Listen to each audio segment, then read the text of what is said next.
আগে দিত পিঠা, এখন দেবে ঝাঁটা। প্রস্তুত থাকুন, ওই কন্যাশ্রী কি লক্ষ্মীর ভাণ্ডার যাদেরকে দিয়েছেন তারা ঝাঁটা আর ডান্ডা দুটো নিয়ে বেরিয়েছে।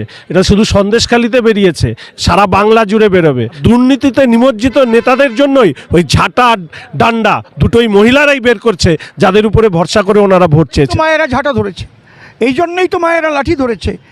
আমি বললাম আপনার কাছে যে পিঠ ঠেকে গেছে মায়েদের, মায়েরা অত্যাচারিত হয়েছে, মায়েরা ধর্ষিতা হয়েছে, ওদের ওখানে অত্যাচার এই পর্যায়ে চলে গেছে। ওই যে লোকটা পালিয়ে আছে, কী নাম, শাহজাহান শেখ, তাই তো? এ হচ্ছে ওখানকার মাস্টার মাইন্ড। নমস্কার দর্শক, আমি রোজিনা রয়েছি আপনাদের সঙ্গে। আপনাদেরকে জানিয়ে রাখতে চাইবো, রীতিমতো সন্দেশখালি আজও উত্তাল। দেখা যাচ্ছে শিবু হাজরা 3টে পোলট্রি ফার্ম পুড়িয়ে ছাড় করে দিল। কারা করলেন? গ্রামবাসীরা, যারা মহিলারা এই মুহূর্তে তারা হাতে কাস্তে হাতুড়ি নিয়ে তারা এগিয়ে আসছে।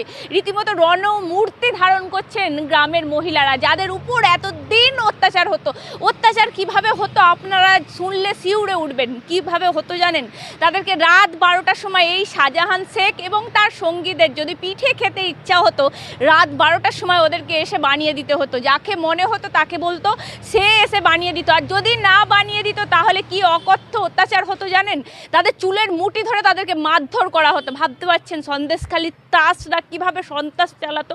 রীতিমতো এই মন্তব্য নিয়ে আমরা আরও একটা বিস্ফোরক তথ্য। হলফনামায় শিবু হাজরা তিনি হলফনামায় কি জমা করেছে জানেন? 1 কেজি সোনা, 50 বিঘে জমি। কি করতো এই শিবু হাজরা? সবাই সেই প্রশ্ন তুলেছে। রীতিমতো আমরা এই বক্তব্য নিয়ে অসীম সরকারের সঙ্গে কথা বলেছিলাম। তিনি কি জানাচ্ছেন, তিনি কি বলছেন, সরাসরি কথা বলবো। আর যেভাবে মানুষ ক্ষেপে উঠেছে, এটা তো আমার মনে হচ্ছে একদম প্রাথমিক একটা স্তর। সারা বাংলা জুড়ে কিন্তু মানুষের এই রোষ ক্ষোভ প্রকাশ পাবে আগামী দিন। এটা হচ্ছে জনরোষ।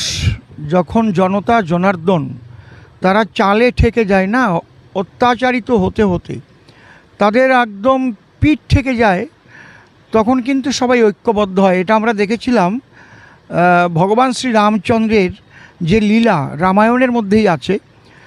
রাবণ এতটা অত্যাচারী হয়ে উঠেছিল যে ভগবান রামচন্দ্রের স্ত্রীকে পর্যন্ত চুরি করে নিয়ে নিল, এবং সে এতটা অহংকারী হয়েছিল।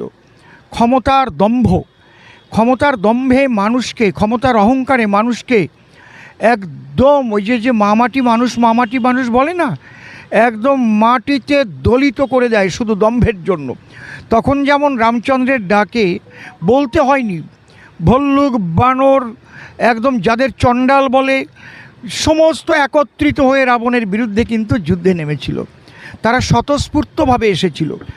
তা এই জন্য এটা দেখে আমাদের মাননীয় মুখ্যমন্ত্রীর চিন্তা করা উচিত যে মা বোনেরা ওদের লক্ষ্মীর ভাণ্ডার দেই, তাহলে মা বোনেরা এইভাবে কেন আমাদের বিরুদ্ধে আজ রাস্তায় নেমেছে ঝাঁটা হাতে করে, লাঠি হাতে করে। এটা মনে হয় ওনাকে বিশেষভাবে চিন্তা করা উচিত।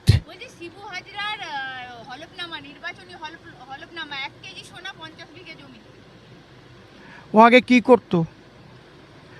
1 কেজি সোনা, 50 বিঘে জমি।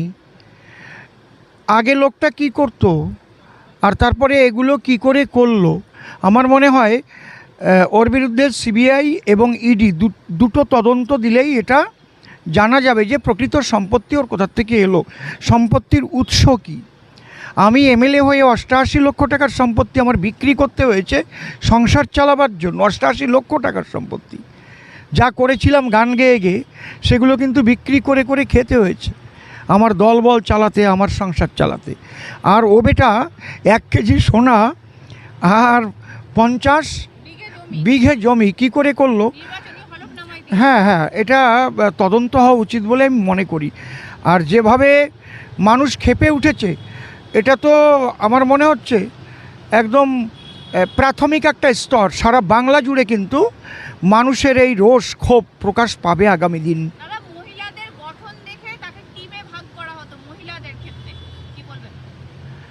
আমার না এগুলো বলতে ভাল লাগে না।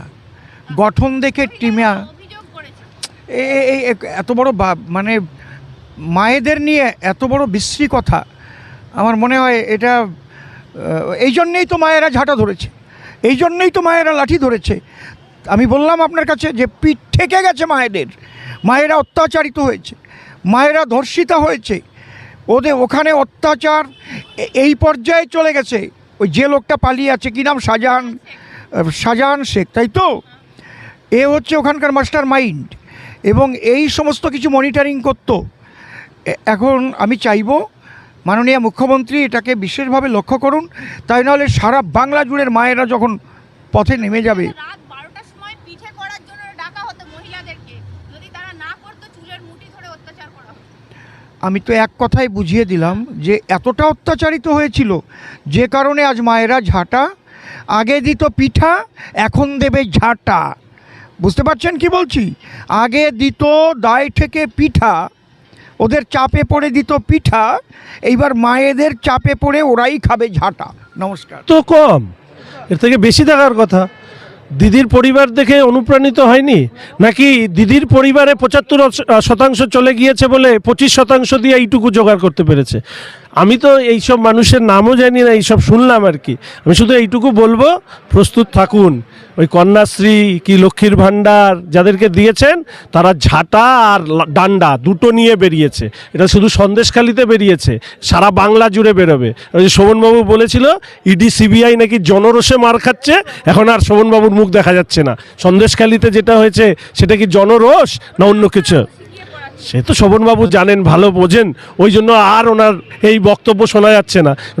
শোভনবাবু আপাদমস্তক এই ভদ্রলোক জানেন উনি দুর্নীতির সঙ্গে যুক্ত নন, কিন্তু জানেন তৃণমূল কংগ্রেসের নেতারা হচ্ছে দুর্নীতিতে নিমজ্জিত হয়ে আছে, আর দুর্নীতিতে নিমজ্জিত নেতাদের জন্যই ওই ঝাঁটা ডান্ডা দুটোই মহিলারাই বের করছে, যাদের উপরে ভরসা করে ওনারা ভোট চেয়েছিলেন।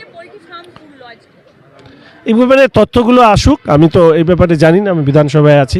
ফলে আমি শুধু এইটুকু বলবো যে ওই বলে না জোর করে যে সম্পত্তি তৈরি করা হয়, সেই সম্পত্তি বেশি দিন টেকে না। ফলে এই ধরনের কোনো ঘটনা পিঠে করার জন্য মহিলাদেরকে যাকে পছন্দ হতো তাকে ধরে নিয়ে যাওয়া হতো। এই ব্যাপারে বিশেষজ্ঞরা আমার মনে হয় যে যে জায়গায় আছে তাদেরকে জিজ্ঞাসা করা হোক।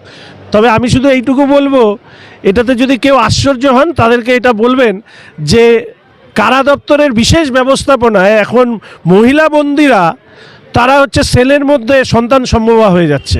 রিপোর্ট জমা দিচ্ছে কে প্রধান বিচারপতির কাছে সরকারি আইনজীবীরা। ফলে আমি শুধু এইটুকু বলবো যে আমরা শুনেছি এখন জেল ফুটো হয়ে কেউ কেউ বেরিয়ে যাচ্ছে, এখন জেল ফুটো করে অন্যেরা ঢুকে যাচ্ছে কিনা, কি সামাজিক সংকট তৈরি হবে। আমি এই ব্যাপারে এই মুহূর্তে কমেন্টস করব না। আমার যে জায়গায় ভাবনা, এটা তো একটা সামাজিক সংকট তৈরি হবে। কারণ এই মহিলারা যখন জেলের বাইরে আসবে, তাদের পরিবার এদেরকে গ্রহণ করবার ক্ষেত্রে তাদের কি ভূমিকা হবে, সরকার কি ভাবছে, আর এটা যদি হয়ে থাকে আমি নিশ্চিত এই নিয়ে রাজ্য জুড়ে তোলপাড় হবে।